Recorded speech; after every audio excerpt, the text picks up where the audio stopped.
নমস্কার সবাইকে, কবিতার রান্নাঘরে। আজকে আমি আপনাদের করে দেখাচ্ছি ভাজা চুষি পিঠার রেসিপি। খুব কম সময় এবং খুব সহজে আপনারা এই পিঠেটি তৈরি করে নিতে পারবেন, যা খেতে খুবই ভালো হয়। তাই দেরি না করে চলুন দেখে নিন রেসিপিটি। তার জন্য প্রথমে ফ্রাই প্যানে 1 চামচ ঘি দিচ্ছি। ঘিটা গরম হলে 150 গ্রাম সুজি দিয়ে দিচ্ছি। সুজিতে সামান্য লবণ দিয়ে এটা একটু ভেজে নেব। সুজিটা একটু ভাজা হলে এখানে আমি 500 লিকুইড দুধ দিয়ে দিচ্ছি। দিয়ে অল্প একটু এলাচের গুঁড়ো দিচ্ছি।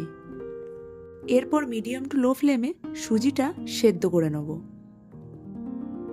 সুজিটা সেদ্ধ হয়ে গেছে এবং শুকনো হয়ে গেছে। এরপর এটা নামিয়ে ভালো করে ঠান্ডা করতে দেবো।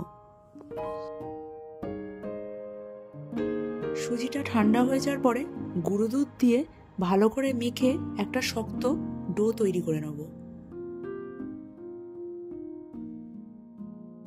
ডোটা তৈরি করার পরে ডোটার থেকে লেচি কেটে নিয়ে লেচিটার থেকে একটু একটু করে সুজি কেটে নিয়ে হাতের মধ্যে ঘষে ঠিক এই রকম তৈরি করে নেব।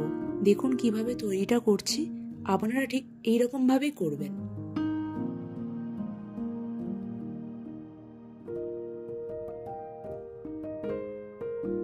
এইভাবে আমি সবটি করে নেব।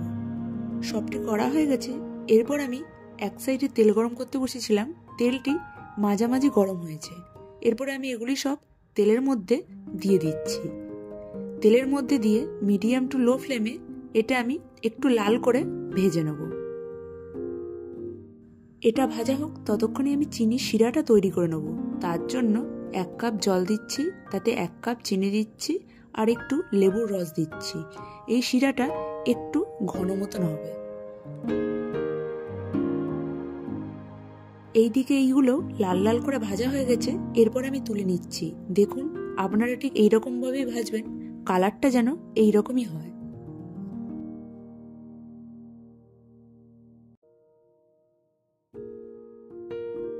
এইদিকে চিনি শিরাটাও তৈরি হয়ে গেছে। দেখুন এরকমই ঠিক অল্প চিট হবে, বেশি ঘন করবেন না। এর মধ্যে একটু এলাচের গুঁড়োও দিয়ে দিচ্ছি। এরপর সুজি দিয়ে তৈরি করে যেগুলি ভেজে রেখেছিলাম সেগুলি সব শিরার মধ্যে দিয়ে দিচ্ছি।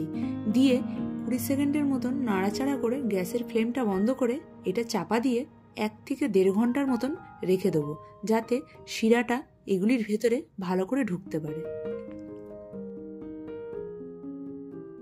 1 ঘন্টা পর দেখাচ্ছি। দেখুন কি সুন্দর রসালো হয়েছে না? একদমই বোঁদের মতন লাগছে দেখতে, কিন্তু খেতে একদমই আলাদা। আপনারা এই নতুন পদ্ধতির ভাজা চুষি পিঠা অবশ্যই করে খেয়ে দেখবেন। রেসিপিটি ভালো লাগলে লাইক, শেয়ার, কমেন্ট করবেন। ইউটিউব থেকে ভিডিওটি দেখলে অবশ্যই সাবস্ক্রাইব করবেন। ফেসবুক পেজ থেকে দেখলে অবশ্যই ফলো করবেন।